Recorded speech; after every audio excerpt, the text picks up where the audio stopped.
Welcome into the Fantasy Football Diagnostics Podcast, where we provide you with your weekly diagnosis of everything fantasy football. Whether it's season-long leagues, dynasty, DFS, or sometimes even IDP, we got you covered all year long.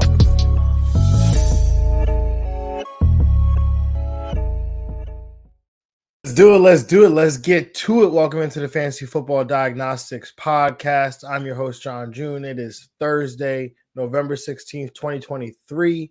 And of course, I got to have my guy here with me, Greg Pennamon, a.k.a. G Money. Greg, how you doing today, man? Doing well, doing all right. Got this Thursday night game coming up. Should be a good one. Hopefully, Thursday night games just haven't been coming through for us lately. So I'm hoping this one and Monday night can be like a double thing where we get some great action here. Yeah, we would definitely like a great game tonight. I mean, you've already practically cursed us by taking the under here, so that's how it's been though. 25-7, yo. It's a lock. It's a lock, yo. It could be a good 20-20 game, so 20-17 game. You can have good ones like that. I forget what is the total on this game again anyway. I think it's like 46 and a half. 46 and a half. All right, we can get like a 23-20, 26-20. Yeah. Yeah, I mean, we'll definitely, obviously, we are not talking about that game between the Baltimore Ravens and the Cincinnati Bengals, but if you want to hear our analysis on that game, you definitely got to go back and catch episode 347, which was our Thursday night preview, along with our breakdown of the 1 p.m. Games there, as well as streams of the week. And we gave out some bets. I gave out a plus 941 parlay. So we'll see how that goes. But make sure if you haven't heard that, go back and give that a listen or a watch if you're watching on YouTube, X, or Twitch. Make sure you comment, like, subscribe.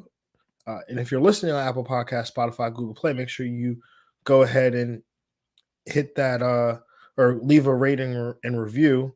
Definitely help the podcast out a lot. And if you're not watching on YouTube, I highly suggest you do it, because then you get to see some of these facial expressions that we have, some of these back and forth, especially when we play some Get Money later today. You get to see the how we really felt about a player when we get sniped. Hopefully there's not a lot of sniping today, but we shall definitely get into all of that. But we are going to break down the remainder of the games. That includes the 4 p.m. games and the primetime games, as we often do on Thursdays. Just a reminder, because this is our last show of the week, just a reminder, we will be back on Monday to do our Week 11 recap. We will be back here on Wednesday. Again, like I said yesterday, we are going to give out on that Wednesday show our analysis for Thanksgiving, our streams of the week, the breakdown for the remainder of the games for the weekend, as well as our starts of the week. And then we will not talk to you guys again until Monday. So, and that show on Wednesday will be live at 10 a.m. So plan on being with us. If you're watching the whole thing live, plan on being with us for at least a couple of hours. If you are listening to it on podcast platform, or even watching later on YouTube, just remember, you don't have to eat it. You don't have to consume it all in one sitting. You can, just like some Thanksgiving leftovers, you can go ahead and consume that content while you enjoy some leftovers and get ready for the games on Sunday, as well as the game we have on Black Friday. But enough of that stuff. Let's jump into the football, man. And the first game we're going to cover today, the 4-5 Tampa Bay Buccaneers traveling to San Francisco, Santa Clara, California, take on the 6-3 San Francisco 49ers. This game has a 41.5 point total, where the 49ers are 10.5 point favorites at home here. Greg, where are you going with this matchup? Yeah, I'm going to take the over actually in this game. I'm going to take Tampa to cover, but I'm going to take the Niners to win. Yeah, I see this game the exact same way. Now, we could talk all day about the Niners side. I will table that for a little bit. Let's talk about the Tampa Bay side, though, because that side is interesting. San Francisco has been, defensively, they've been giving up more production than we would have expected them to coming into the season. They have since gone out and acquired Chase Young and have done different things to, shore up that defense. And they showed well against Jacksonville and Trevor Lawrence there. But Trevor Lawrence has been struggling this year. Greg, are you looking at this matchup for the Tampa Bay side any differently, considering the changes the Niners have made on defense? I think Rashad White's still a guy. He's a must start. Mike Evans still a must start. Baker Mayfield, I think, has played well enough that he can be a streaming guy for a lot of people to speak because there's not a lot of options. So Josh Dobbs and I think Baker are kind of like at the top of that list, especially the way Baker's playing. 3 straight games now with at least 2 passing touchdowns.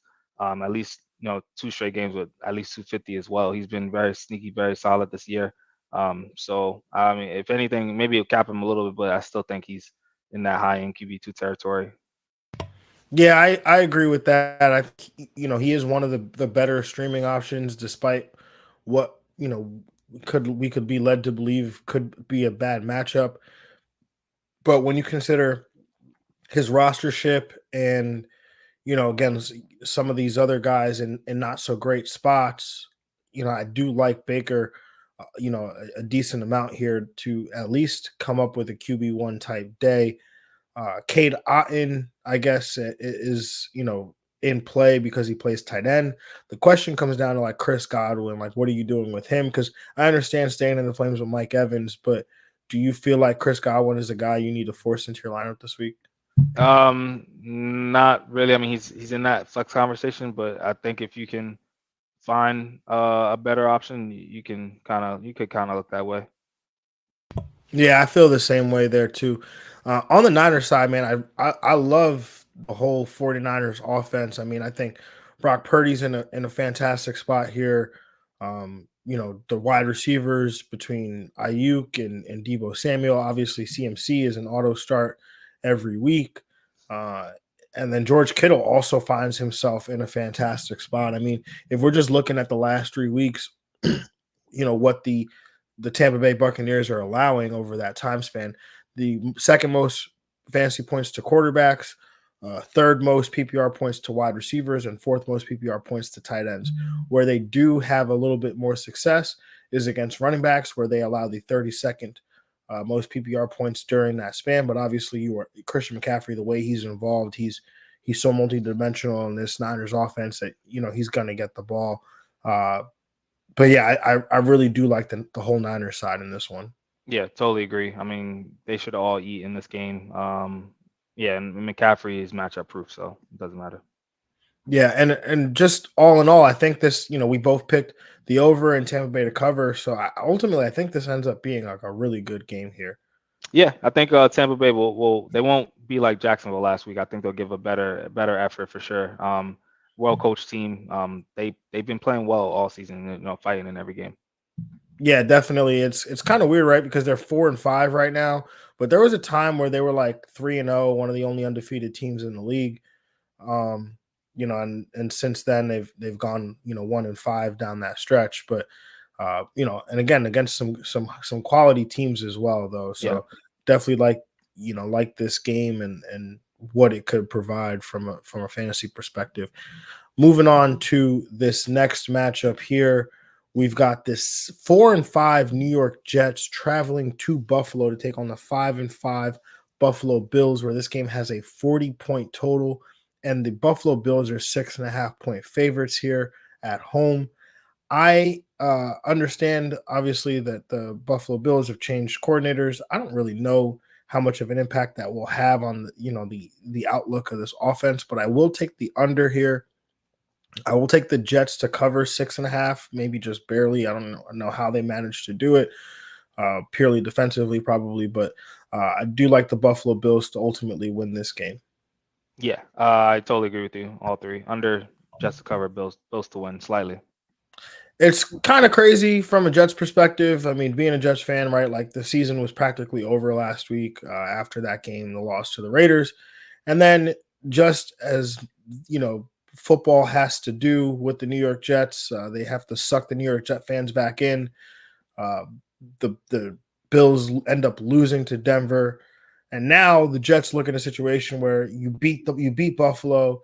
If Miami could lose to Las Vegas, then the Jets are playing Miami on Black Friday for sole possession of the AFC East. Crazy how that stuff happens, man. But anyway, on the Jet side, I think it's relatively easy, right? Garrett Wilson, strong wide receiver too. Thank you for your service. Brees Hall, I think, has to continue to be an RB1. You'd hope that the pass game work ticks up for him. Then it's like, do you want to go to Tyler Conklin, Greg, or is there any interest there? I mean, with the tight end landscape, he's been more involved in the offense the last few weeks, but obviously with this offense struggling, is that a move that you want to make? Yeah, I mean, he's the last 2 weeks the offense has probably struggled more than any of the week, and he's been serviceable. So I think he can be in play here as a streaming option. Yeah, I definitely agree there. You've been adamant off air, sometimes even on air. You do not like Josh Allen when he has to play the Jets. How do you rank him this week amongst quarterbacks? Yeah, I think honestly he's gonna fall. I think he's more of a low end QB1, QB2 territory for this matchup. I mean, he had 3 picks in the first game they played. He's thrown a career 10 picks against this team in general. Like, he's already uh you know throwing picks a lot this year as well. And just the turnover battle, he hasn't got a high passing total on the Jets in the last couple of years either. Yeah, I think he's a QB2 this week. Yeah, I tend to agree. I do have him as a lower end QB1, like you said, probably in the higher end QB2. It is tough. You're banking on he's on a really hot ending touchdown streak right now, rushing wise. So you're kind of getting that for that floor. And that's exactly where I was going to go, right? Like if this ends up being like a Josh Allen QB1 type week or type performance, he's got to get in the end zone. I don't think it's going to come via the passing game, right? Like you're hoping that he runs for 30, 40 yards, gets in the end zone. If he gets in the end zone twice, then obviously like that's a very good day there. But the remainder of the offense, like how are you treating Stephon Diggs? Obviously he had, he caught a touchdown in the first matchup at MetLife Stadium. But outside of that, he didn't have like a fantastic performance there, a particularly strong one. But how do you view him this week in this matchup? Yeah, I'm still willing to play Diggs, especially after the news with the firing. I feel like rumors are because Diggs wasn't getting the ball enough and stuff. So I'm sure the new offensive game plan will be to target Diggs a lot. So I think he's a strong wide receiver too. And if he gets that score, then has that wide receiver one upside. But yeah, that would be it with Dalton Kincaid. He's been hot. You got to still plug him in your lineup, especially against the Jets tight end defense. And James Cook is interesting. I feel like it's really not tough to trust him right now. Well, especially he's one fumble away from being benched for the rest of the year, I feel like. And but he's getting opportunities from like the 20 to the 20. But Latavius Murray is just finding his way on the field, so it's hard to trust him as a solid RB2. I think he's more of a low end RB2, RB3 right now.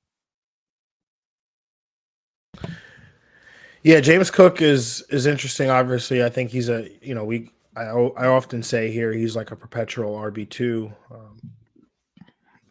feel like he just exists in that space. Yeah. Dalton Kincaid. I mean, the Jets have been a little stronger against tight ends the recent weeks. Is that due to matchups, or is that due to them being better? I think we'll have to find out here. I think he is second on this team in targets, like a clear number 2 behind Stephon Diggs. So you would have to imagine the ball gets funneled to him in those situations there. But outside of that, like, yeah, this is not a game where I want to really have a lot of players in it because it's just, screaming the under in a game that already has a total of 40. Yeah. I mean, the last 3 games, Josh Allen's thrown 2 touchdowns and 5 picks. So it's just Jets have his number, man. It's crazy. Yeah. Just hope they keep they keep calling that number, man. Yeah. Moving on to this next matchup, 4:25 p.m. The 6-3 Seattle Seahawks travel to LA SoFi Stadium to take on the 3-6 LA Rams. This game has a 46-point total, where the Los Angeles Rams are 1-point dogs at home. It's basically a pick 'em. Greg, where are you going with this one here? Yeah, I'm gonna take the under as well. I'm gonna take Seattle to cover and Seattle to win. I'm going with the over here. I'm going with the Rams to cover, Rams to win in this game here. The Rams are expected to get Matthew Stafford back, so that should provide a boost to the offense. Kyron Williams probably still a week away, so Darrell Henderson and Royce Freeman will slide in here. I mean, Henderson, probably the guy that I would lean towards for production. He's in a great Seattle, spot too. yeah, great Yeah. spot. Seattle allows the most PPR points to the running back position over their last 3 games here. So I do definitely like this spot here for Henderson, who again should be involved, and Royce Freeman, who should also have a role here. So I think Henderson, you could probably treat him as an RB2, and Royce Freeman, you can treat him as an RB3. And remember, Henderson is coming off the couch, man, right? Like, so he's probably got some, getting back into football shape, getting his legs under him. The bye week probably did him some good as well there. So I think you could plug in Henderson as a low end, RB2 with some high end, middle to high end RB2 upside. At wide receiver, I think Puka and Puka Nakua and Cooper Kupp, they're probably more excited to see Matthew Stafford back in the building than maybe some of us fantasy managers are. But I think they're both, wide receiver twos. I mean, the matchup is kind of tough. Seattle doesn't allow a ton of fantasy production to the wide receivers, or especially over the last 3 games, just 29th against, 29th most points to the position over that span. So I do see both these guys as potentially wide receiver twos, Kupp probably being a little bit higher, and Puka being, a little bit lower, probably in that wide receiver 17 range. But definitely both have strong wide receiver 1 upside. Yeah, I'm with you on that. I'm very happy Stafford's back. So for this offense in general, yeah, they should get bumped back up to usual usage for sure. Now on the Seattle side, Geno Smith has been, have had some down games. You liked him last week as your start of the week against Washington. The LA Rams allow the 11th most fantasy points to the quarterback position, so still a halfway decent spot here. How do you view Geno this week? Yeah, I think he bounced back. I think that has more to do with Washington's defense, which has been horrible all season. But Geno still got it done. I think he's playing better. I do have Seattle winning. So I think that he's more mid tier. Yeah, QB2. Like if I had Geno, I'd be willing to consider playing him over like Josh Allen this week. Cannot argue with you on that one. Obviously, the thing with Josh Allen is if they just get the ball to like the 1 yard line, right? Like you just kind of you kind of have an idea what's coming. Yeah, for So sure.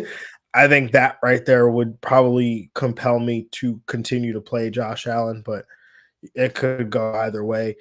Tyler Lockett, DK Metcalf, I think they're strong wide receiver twos. The matchup is really good here. The LA Rams allow the 7th most PPR points to the position over their last 3 games here. Both these guys obviously have been seeing a dip in production with Geno Smith sitting in his lows as well. So I think, as we saw last week, if Geno Smith can elevate, his game, and he's only going to bring the wide receivers with them. And I think Jackson Smith and Jigba has some like wide receiver 3 potential this week as well. Do you agree with that notion, Greg? I think he's still in that stash area for me. But I just need to see this offense consistently kind of maybe get more passing volume. Like they still do run the ball a lot. Kenneth Walker's, I think, number 1 option for sure for their offense. So yeah, I'm gonna still have him as a stash option. Yeah, speaking of Kenneth Walker, probably going to be an RB2 for me this week. The LA Rams 15th most PPR points to the position. That's not really the concern is just the lack of consistency from Kenneth Walker. Seems like he needs a big play or a touchdown to really make his day, Yeah. even though there's decent amount of volume there. Charbonnet, again, he's been getting more work, but that's, fantasy production hasn't really, been following that. So he'll probably be an RB3 / like desperation flex for me this week. How do Yeah. you view that backfield? Yeah, I agree with you that. I think Kenneth Walker's like a strong RB2. Charbonnet, I definitely, you see it. You see like that trying to get him more involved and out there. And like hopefully he can kind of get that Jalen Warren kind of cut type of juice down the season, rest of the season. Yeah, definitely. I mean, and look, I'm not saying this because I'm praying for anybody to get injured or anything, but if we know Kenneth Walker has the extensive history or injury history, if Charbonnet has like even gets a game or two in this backfield by himself, man, like Yeah. It's problems. It's gonna be problems for the it's yeah. gonna be problems. Yeah, no, every waiver episode, Zach Charbonnet is on that list for this reason. Like you gotta have him ready. Most definitely, man. And we're gonna get one. Like I just have a feeling like it's gonna happen, whether it's a game, whether it's two games, like feel like it's gonna happen at some point. Anybody else you want to mention in this game, Greg? No. Moving on to Sunday night football, man. The 6-4 red hot 5-game winning streak. Two Minnesota red hot Vikings. teams, yo. Two red. You're right. Crazy. Two red hot teams. Traveling to Denver to take on Russell Wilson, aka Mr. Unlimited, and the 4-5 Denver Broncos. This game has a 43.5 point total where the Denver Broncos are 2.5 point favorites at home. Greg, I kick it to you. Where are you going with this one? This is a tough game to call for sure. I'm gonna take the over though, and I'm gonna take Denver to cover and Denver to win. I think being at home gives them that slight edge in Mile High City. Yeah, I definitely, like you said, these are two red hot teams, both playing really, really good football right now. I will take the under, but I will also take Denver to cover, Denver to win. These are both two really good defenses as well. Mm-hmm. Two defenses that at the beginning of the year were like, hey, let's go after them. Let's go after them. Yeah. But now you're like, let's be careful with that. So that being said, I think, Javonte Williams has come on really strong these last several weeks. So I think you got to roll him out there as an RB1 in this matchup. I mean, Minnesota, 20th most PPR points to the position, but the volume should be there for Javonte. Yeah, he's entered must-start category, I think now. For he was always like a guy you were hoping would kind of break out throughout the year. And now he's here, so that's good. Yeah, definitely. He's obviously coming back from that torn ACL from a year ago, so it took him some time to get right, but he's here and he's right. Russell Wilson, your quarterback stream of the week. Probably going to have him as a lower end QB1, borderline, QB2. But again, just not a great week for a lot of guys there. Yeah. So, Cortland Sutton seems to have. He is hot. Seems to have basically. He is the wide receiver one for this team. I mean, Jerry Jeudy is basically non-usable in fantasy. Marvin Mims got routes. He's got snaps. He's running, but now the targets just aren't following there. So, any interest in the tertiary pieces in Denver? Or are you staying with the super concentrated big three here? Yeah, I'm with the big three. Yeah, give me Cortland Sutton, man. On the Minnesota side, things get interesting. They could potentially get Justin Jefferson back. Again, this is not. I mean, obviously, if Justin Jefferson he's a superstar. He's a talent. If he is active, you are playing him. Absolutely. There's it would just obviously temper expectations between him coming back from the hamstring and Patrick Surtain obviously being on the other side and potentially shadowing him. I'm more concerned about Patrick Surtain than I am about the injury because, if you just listened to everything that's been talked about with Justin Jefferson and that hamstring, obviously going into a contract year, everyone is focused on what is the best for Justin Jefferson going forward, not necessarily like what it means for the team. So I don't think they put him out there unless he's 100% ready to go. Yeah, I agree with you. For sure. And especially with them winning, they're still winning. They've kind of got the streak without him. Not that has anything to do with that, but like, yeah, if they can have him heal for more time, they would. Yeah, so I'm if he plays, I'm playing him. Obviously, Mhm. just temper the expectations with PS2 on the other side. TJ Hawkinson continue to be a tight end one. I mean, leads all tight ends in tight end target share over his last 3 games at about 31%. So Josh Dobbs continuing to target him relentlessly. So you're going to throw him out there. Denver's 13th most PPR points to the tight end position. If there is a weakness on this team, it is that area of the field for them. Dobbs, I will have him ranked as a QB2, but obviously he could always finish higher because of his legs. Yeah. He's made some last 2 weeks, man. He just made some crazy plays towards like in the red zone for touchdowns, like where he's just scrambling, making something happen. So he's got that magic right now. How do you feel about Jordan Addison, assuming Justin Jefferson makes his return back to the lineup? Yeah, with Jefferson back, with Hawk, I think I'm thinking he does definitely come third in that pecking order. So I still see him, as a wide receiver 3 with some wide receiver 2 upside if the game goes off. Yeah, I do see him as a wide receiver 3, like you said. I do think, though, if people look to his production being similar to what it was when Jefferson was healthy, I would argue against that because if we remember correctly, he was operating as the number 3 receiver, snaps and routes wise, behind KJ Osborne and Justin Mhm. Jefferson. It wasn't until the injury to Jefferson that his playing time went up, and obviously the production followed. I do think that we'll probably hit a middle ground between when Jefferson was out and when Jefferson was in the lineup because KJ Osborne is dealing with an injury of his own. I think he missed last game with a concussion, and Addison has done well enough that I've been using this phrase a lot. You can't put him back in a box. Like you have to, like Addison has to play. Yeah, you got high draft capital too. Like this is why you have him for spots like this. Most definitely. And we've got a question here, we're involving a player from this game. So I'm going to play it now. Hunter Bennett is asking Jahan Dotson or Ty Chandler this week. Oh, give me Todd Chandler all the way. Yeah, not Yeah, even. most Yeah, definitely. Jahan Dotson, we talked about it. Like if you want to, if you play in a points per calories burn league, Jahan Dotson's probably your guy. I mean, he's got an amazing matchup. Don't get me wrong, but like Todd Chandler's also got a good spot here. He's gonna get volume. Like you already know, he's definitely going to get the volume. So you don't know what Dotson's gonna get week to week, Yeah, there's no month to month. guarantee. There's no guarantee what Dotson's getting. I mean, again, if you play in a snaps per calories burned or you play in a points per hold league, Jahan Dotson probably your guy.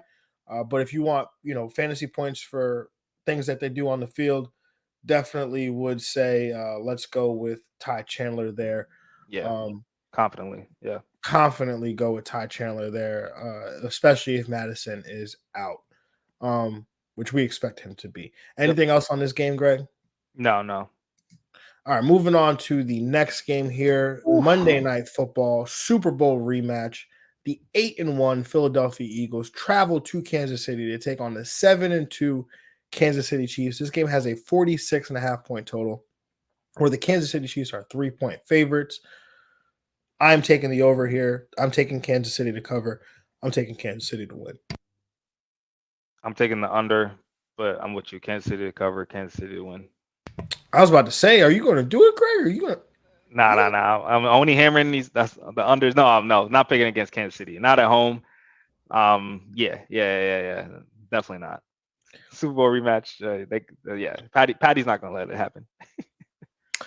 On the Kansas City side, I mean, Patrick Mahomes is in a great spot here. Probably the best matchup he's had all year to this Yep. point. Philadelphia, fourth most fantasy points to the quarterback position. So definitely start him up after some underwhelming performances, just, for sure. Travis Kelce, do we know if Taylor Swift's going to be in the house? Because I might have to adjust the ranks here. It's tough. I mean, she's supposed to be on a Europe tour, I ththought. So I don't think she's gonna be in the house. I mean, I could check her tour schedule. I'm sure it's the most like checked Google thing right now. Her tour schedule. But yeah. I mean, it's a little break here. She don't got another tour till December 15th. So okay, another concert till December 15th. Yeah. Isn't she an Eagles fan? She is an Eagles fan. This was a whole theory that she was dating Kelce only because she knew that they were going to face each other again in the Super Bowl. Break up with them before the Super Bowl, break his heart, and that Philly would ultimately win, of course, with the heartbroken Travis Kelce. What if she like starts a fight with him today, like this week? Yeah. So that they can drop this game, and then get back together and then break up for the Super Bowl. It'd be. I mean, that's too telling though. I feel like Kelce would be like, all right, that's kind of weird. Why this week? Like, yeah, why this? Man, he might be drunk in love, bro. Maybe, I don't know. The only thing, Usher is performing for the halftime show, so it was going to be an ultimate story where she also would perform at the halftime show right after she broke up with him during the game, dropping some subliminals. Yeah. About him. Yep. Oh man, that'd be crazy. Anyway, Travis Kelce tight end 1 this week. Yeah. I mean, Philly's still a great matchup here, and obviously he's still the number 1 option. Most definitely. How you feel about Rashee Rice coming off the bye this week? Love it. Yeah, rookies off the bye, and then he's just been, as far as wide receivers on the team, he's been the steady Eddie or the guy I want. So with this matchup, I think he's definitely elevated to, I think, wide receiver 2 talks this week. Yeah, I mean, Philadelphia defensively, 4th most fantasy points to quarterbacks, 31st to running backs, 1st to wide receivers, and 11th against the tight end position. So that being said, Isaiah Pacheco, not in a great spot. I mean, we talk about this all the time. If he's not getting touchdowns, like he's really just like an RB2. And I don't think he's going to get the volume necessary in this game. Again, we talk about it all the time. Teams don't even try to run against Philadelphia. Like they don't even bother because that's how stout they are up front. Are you willing to play Isaiah Pacheco in this game? As like a low on RB2, you're not excited about it, but it's definitely the running back situation is always tough. I mean, you like Swift definitely much more than him in this game. If you could find him, like if you had Devin Singletary, I start him over Pacheco in this game. So that's kind of where I'm at. Would you like? Maybe this is DFS brain here, but like, would you play Jerick McKinnon over Isaiah Pacheco? There's logic behind that. I think with the passing that's going to happen in this game, I think towards the red zone they'll probably have him in some packages so he could get a touchdown. I think I wouldn't be mad at that actually.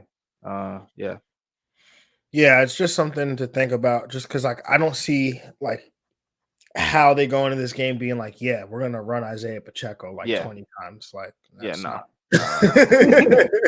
yeah.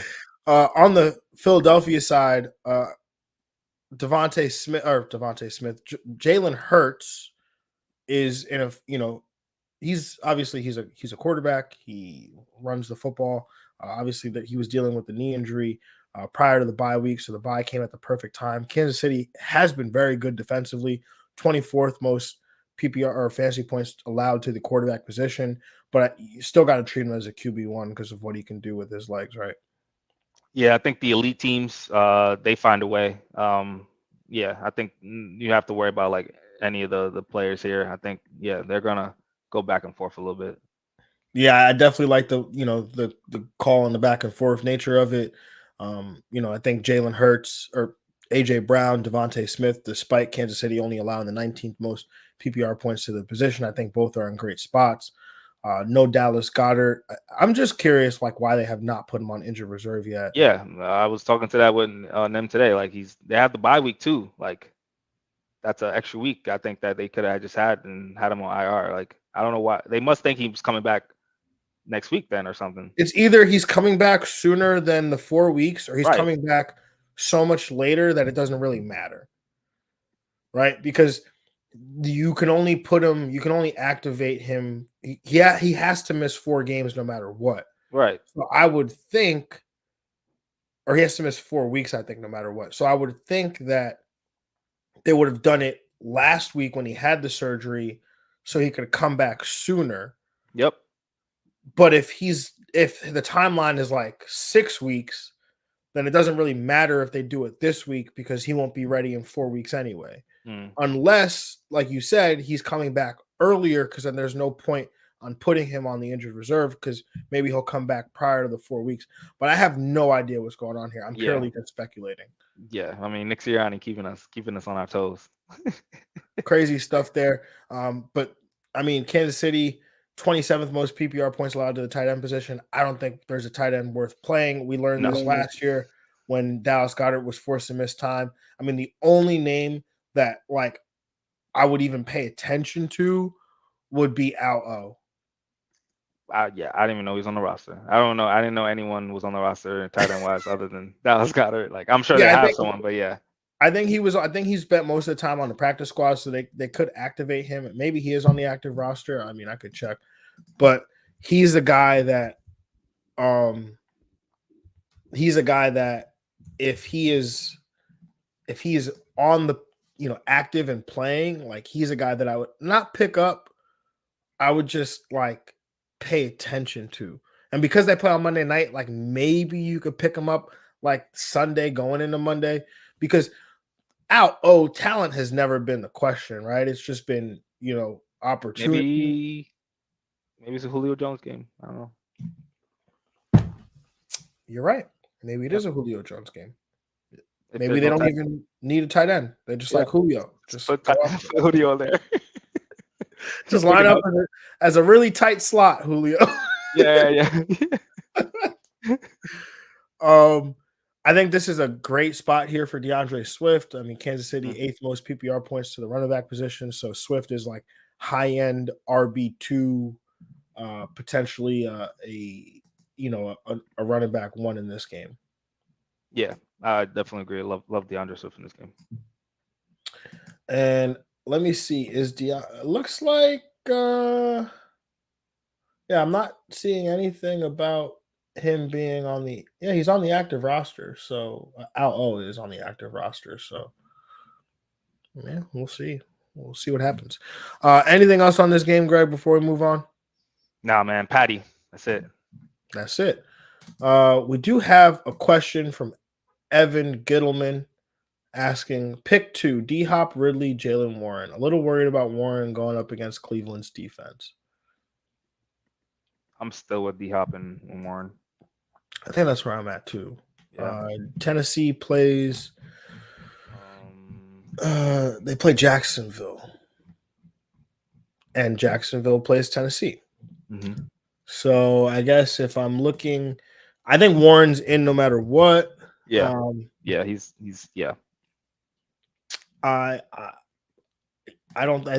we've talked about this. I think it's impossible to play Ridley. I'm with D-Hop and Jalen Warren along with you, Greg. And then Evan asked another question. Also, would you trade Saquon for Debo and James Cook? Badly need a wide receiver 2, and I'm currently using D-Hop Ridley as my wide receiver 2. My running backs are Swift, Warren, and Hunt.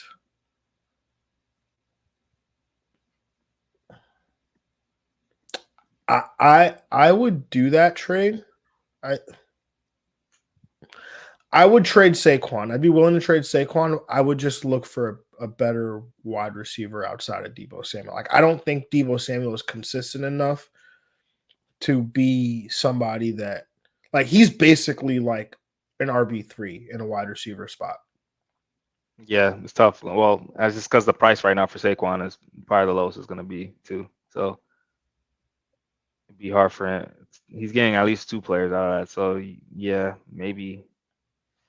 I'm almost tempted. Like, I would find I see what you're trying to do, Evan, right? Like, you're trading Saquon, so you're trying to You're trying to get another running back in return because you're not really that deep at running back. But you could trade Saquon straight up or something. That's what I'm kind of thinking, right? Trade Saquon straight up for like a wide receiver. Yeah. Like, could you get Brandon Ayuk straight up for Saquon, right? Like, is that something that you could potentially do? I'm just kind of spitballing here, but I don't like. I would try to target another wide receiver outside of Deebo Samuel. Yeah, I'm with that. Yeah, don't love the situation there for him. All right, let's get on to that money time, man. He starts to the week. Greg, start with you. Your quarterback start of the week this week. Yeah, give me Kyler Murray versus Houston. I mean, first of all, this game is going to pop off, or we already know it's going to be one of the most back and forth games of the week. Hitting that over. I mean, he played well in his first start back in a long time. Threw for 249. Didn't get a passing touchdown, but I think this is going to come here. I think the usage with his legs is going to increase week by week as well. He's going to do a lot for this team in a way. Getting Drake McBride involved, Marquise Brown. His running game, everything. So Kyler Murray is going to be on one this week. I love that, man. Definitely love that. I really, really, really wanted to go Lamar Jackson today. Like 100% wanted to go Lamar. But I feel like people have been you're obviously starting him anyway. He's in a halfway decent spot after some down games. So don't overthink this one, man. Just put Lamar in that lineup and live with the production, especially his primetime Lamar too. Come on, man. My quarterback start of the week though is going to be Brock Purdy, man. Get sturdy. I feel like Brock's his fantasy season isn't talked about the way that it should be. He's the quarterback 11 in fantasy points per game, averaging 18 points per game. He's just 2 games below 14.7. He has 5 games with over 18 fantasy points. I don't know if there's a quarterback in a better ecosystem today than Brock Purdy. I mean, between the talent around him at all the various positions, the defense he gets to play with, and the coaching and the play calling. And the matchup here is just great, as Tampa Bay has allowed the second most fantasy points to the quarterback position over their last 3 games. Absolutely love Brock Purdy this week, man. Get sturdy. Yeah, he's making some crazy throws last week. He's a really talented player. I believe in him. And yeah, Tampa's defense is just getting light up in that secondary. Glock Purdy, baby. Let's go. Most definitely. Greg, where are you going with your running back start of the week this week? Yeah, I'm staying in that same game, going with James Conner, going against Houston as well. Yes, sir. Same backfield. Also, Houston being very bad against the run. James Conner, he's back another week where he's healthy. He was back last week and got the volume he was getting early in that season, 16 carries for 73 yards. It's definitely efficient enough, and I think he'll get even more work similar to what he got last week and get in the end zone this time. So I think he's due for an RB one day. Yeah, I think he's definitely getting healthier. Would love to see them involve him in the pass game some more. We did talk about Michael Carter yesterday a little bit too. So he did get claimed by the Cardinals. So if you have James Conner, maybe you want to go pick up Michael Carter as a backup because, as we often say, but definitely like James Conner in this spot against Houston for sure. My running back start of the week, man, I'm going with from one old head to another, man. Give me Derrick Henry. It's been a down year for the King. Currently, the running back 17 in PPR points per game. Currently on a 17-game pace of 1,181 rushing yards and 8 rushing touchdowns. The rushing yards would be the 3rd lowest total for Derrick Henry since he took over that backfield in 2018, and the touchdowns would be the lowest total since 2018. So, yes, I'm not surprised that a 29-year-old running back with over 2,000 rush attempts in his career, including postseason, is having a down year. But he's still a serviceable RB2 who might be a little game script dependent and or matchup dependent than he has in the past. But the matchup here is really good. Jacksonville allows the 4th most PPR points to the position over the last 3 games. It's only a 1-score game, so I think the Titans keep it close enough that Henry should be involved. Shoot, I picked the Titans to win, so Henry has to be a big reason why against the team who's in his last 8 matchups has over 1,100 rushing yards and 13 touchdowns. Start the King. Yeah, you got to start him up against this matchup. I mean, the numbers he puts up is insane. Classic AFC South. I think this is the matchup for him. They get it done with Derrick Henry. Most definitely. Greg, your wide receiver start of the week this week. What do you got? Yeah, man. Going off Glock Purdy, got to go with Brandon Ayuk, his number one guy, going against Tampa Bay. He's been the top guy all year for him, getting double digit targets in some games, close to 9 in others. Got a touchdown last week as well, even in the low reception game. But this secondary, we mentioned how it's just been very vulnerable. Brandon Ayuk is going to have a huge day as a wide receiver one. I love me some Ayuk. I was gonna go with him as my start of the week, but for some reason, every time I pick Ayuk as my start of the week, it just never ends right. So I'll let you do it, man. Most definitely got to get that love in there for He's on the Ayuk. wall, right? That's Ayuk on the wall. He is on the wall. That's Yeah, him. Over Philip defender. That was the COVID year, his rookie year. That's when I thought. I was like, we're here. Let's go. But now we're finally here. It just took 3 years. Moving on to my wide receiver start of the week this week. Give me Devontae Smith. Devontae's been disappointing for sure. Wide receiver 30 in PPR points per game with 13. But he's playing really well, especially over these last 3 weeks. 93% catch rate over his last 3 games. 14.2 yards per reception during that span. Has a 12.2 ADOT on the season. The problem has been the target volume has not been there. Just a 17% target share over his last 3 matchups. Well, Dallas Goedert is out for some time with a broken forearm. And last year when Goedert had to miss 5 games, we saw a spike in targets, receiving yards, and PPR points for Devontae Smith. This game should be a high-scoring affair. And I like Smith to return some wide receiver one value in this one. And you get a bonus wide receiver start of the week from me this week. Going in the same game, Rashee Rice, also in a great spot. Philadelphia allows the most fantasy points to the position over their last 3 games. And while his target share is in a similar spot to some of his wide receiver counterparts over Kansas City's last 3 games, he's far and away the most talented of the group. Betting on talent here and a rookie coming out of the bye week who also happens to be attached to Patrick Mahomes. Yeah, love both of these guys. I mean, Devontae Smith, we were saying, was like the perfect buy wide receiver 2 to have like 3 weeks ago. And now, he's here. You're sitting there. If you made that trade, it's feeling real good right now. Most definitely. Greg, where are you going for your tight end start of the week this week? Yeah, I'm going Logan Thomas, going against the Giants. I mean, again, this is a little more about the matchup than Logan Thomas, but Logan Thomas has been pretty steady for Sam Howell in general. I mean, he's got at least 5 straight games with at least 5 targets. He's been that guy for Sam Howell as a safety net for him, and he's going against the Giants. A great matchup for all pass catchers. And yeah, they're going to be putting up points. Sam Howell's going to be at least going to put up 300 yards on this team. It's going to be crazy. Another 300-yard day for Sam Howell, and Logan Thomas is going to get a lot of that. Okay, man. I dig that. Definitely dig that. We need that in one of our leagues, man. Big Logan Thomas day. So definitely behind that. Yes, sir. I'm going Trey McBride. And Trey McBride, as we talked about, probably a top 5 or top 6 option rest of the season. He's second behind only TJ Hawkinson in tight end target share over his last 3 games with 31%. Also has Kyler Murray back, your start of the week, Greg, as his quarterback. The Houston Texans allow the 7th most PPR points to the position over their last 3 matchups.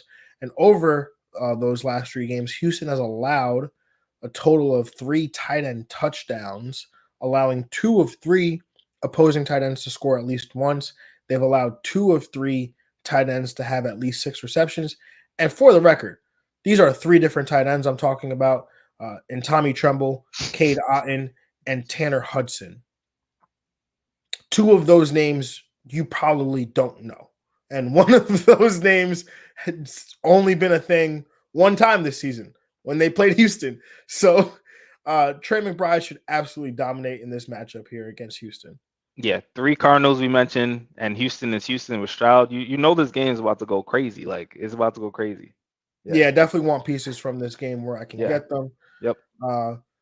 And now it's time for everybody's favorite game of the week, some Get Money. Cha-ching, cha-ching. Oh. Woo, okay. For those that are of the uninitiated, Get Money is a head-to-head DFS contest on FanDuel between Greg and myself. Snake style draft. Once a player is selected, they are removed from the player pool.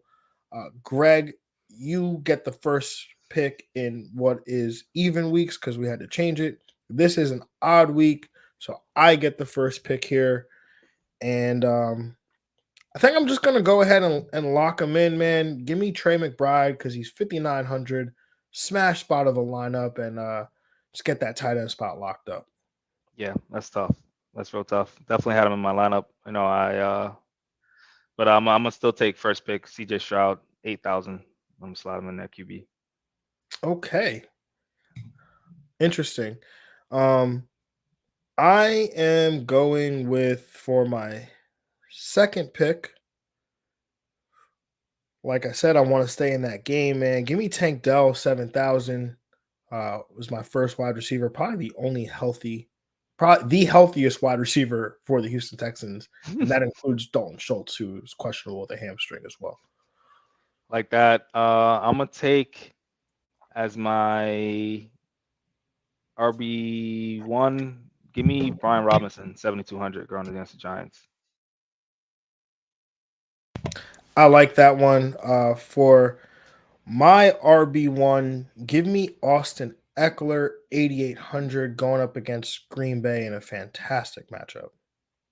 Love that. For my wide receiver, give me Brandon Ayuk, wide receiver start of the week, 7,800. Nice, nice. For my second wide receiver, give me Marquise Brown, man, 6,600, going up against Houston. For my second wide receiver, give me Christian Kirk, 6,900, going against Tennessee. For my number 2 running back, give me Derrick Henry, my running back start of the week, 7,500, going up against Jacksonville. For my RB2, I'm gonna take Darrell Henderson, 6,100, going against Seattle. In my flex, getting a little spicy here. Give me George Kittle, Ooh. 7,000, going up against Tampa Bay. My wide receiver 3, give me Jaden Reed, going against the Chargers, 6,000 flat. For my defense, give me the Pittsburgh Steelers, 4,000, going up against Cleveland. For my new tight end, I'm gonna take Dalton Kincaid, 5,800, going against the Jets. As my third wide receiver, give me Jackson Smith and Jigba, 5,500, going up against the LA Rams.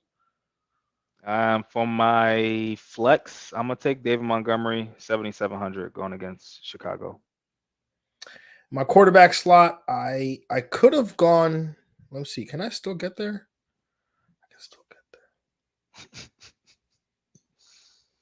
Nah, I'm gonna stay where I'm at. Give me my quarterback start of the week, Brock Purdy, 7,500. Let's get sturdy. Love it. And my defense, Cleveland Browns defense, 4,500, going against Pittsburgh.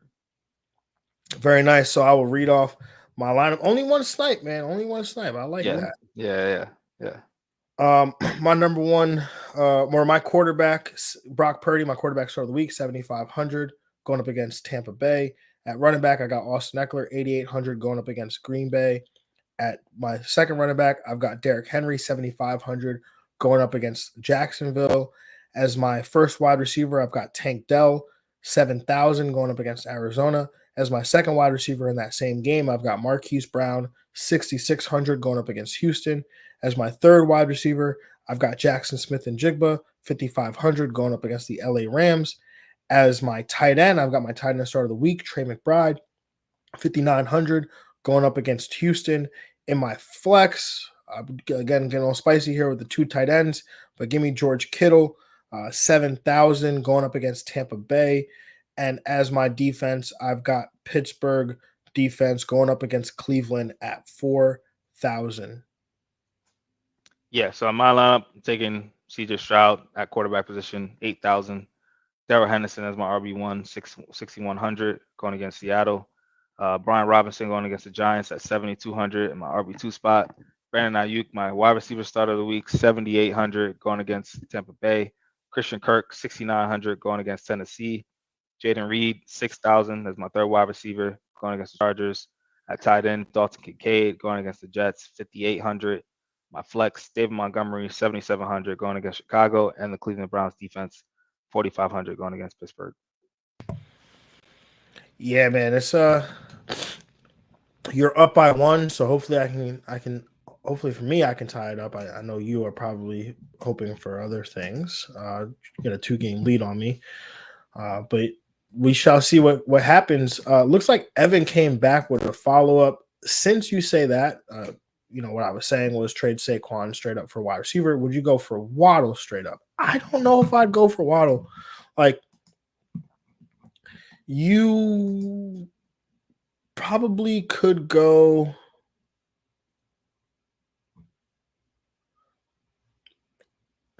All right, hear me out.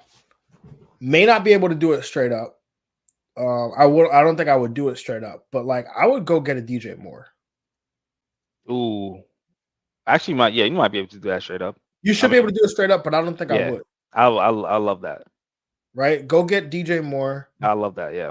Because he has some upside to him, right? And he's like the clear number one, and like that's what you need here in this transaction. You need a guy who's gonna see, probably weekly 20+% of his team's target share, 24%, but like could get into the 30s. Yep. And like DJ Moore is that. Garrett Wilson, yeah, especially with Justin Fields. Yeah. Garrett Wilson could be that as well. But I mean, you said it from the beginning, Greg. You might want to buy Garrett Wilson. I was like, I don't know, man. It's tough, but he's been producing as a wide receiver 2 basically every week.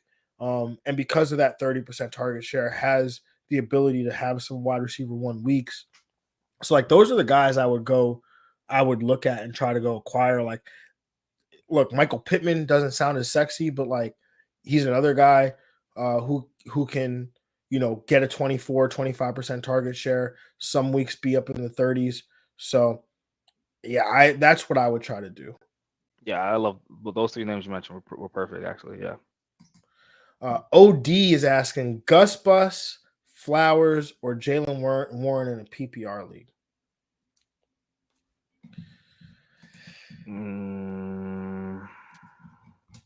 This one is tough. That is tough.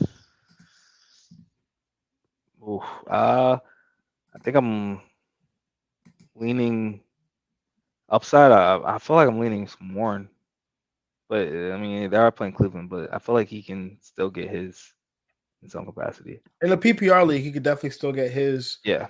I think Zay Flowers can also get some production as well. He's playing in a halfway decent spot here. Yeah, his floor has been pretty great.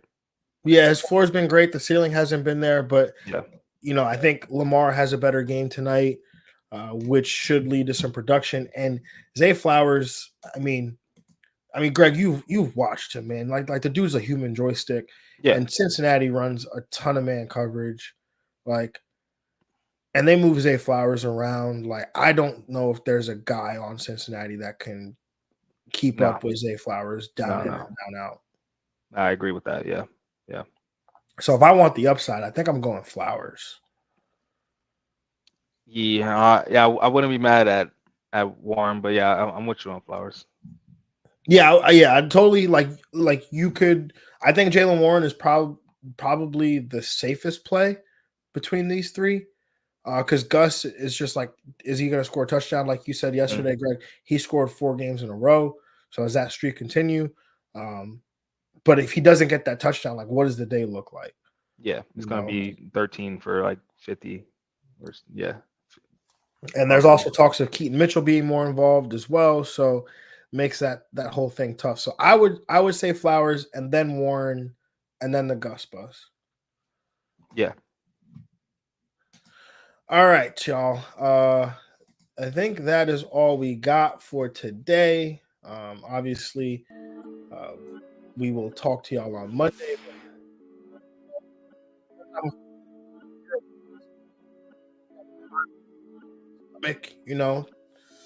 Prime your eyes with some football. But spend time with family. You focus on the games. Your fantasy score will update. You don't have to check it every 5 seconds. It's not a prerequisite. Greg, anything you want to add for the people before we close this one out? Oh man, definitely just enjoy these games pre-Thanksgiving. So it's gonna be great. Week 10, big week. And if you're starting Keaton Mitchell tonight, take him out your flex. If you're starting Save Flowers tonight, take him out your flex. Put them in running back, wide receiver spot. You know, just saying. Just gonna throw that out there. Hoping it's a Keaton Mitchell coming out party. That'd be great on prime time. Really hope so. That'd be huge. Really need Mark Andrews to get 7+ catches because that's huge for the plus 941 parlay. I'm just saying, if that hits, I'm just gonna retire, bro. If you won't see him Monday now. Until next time, y'all. We'll catch y'all on Monday. Have a good weekend. Good luck to y'all out there, and we'll catch y'all later. Peace. We out.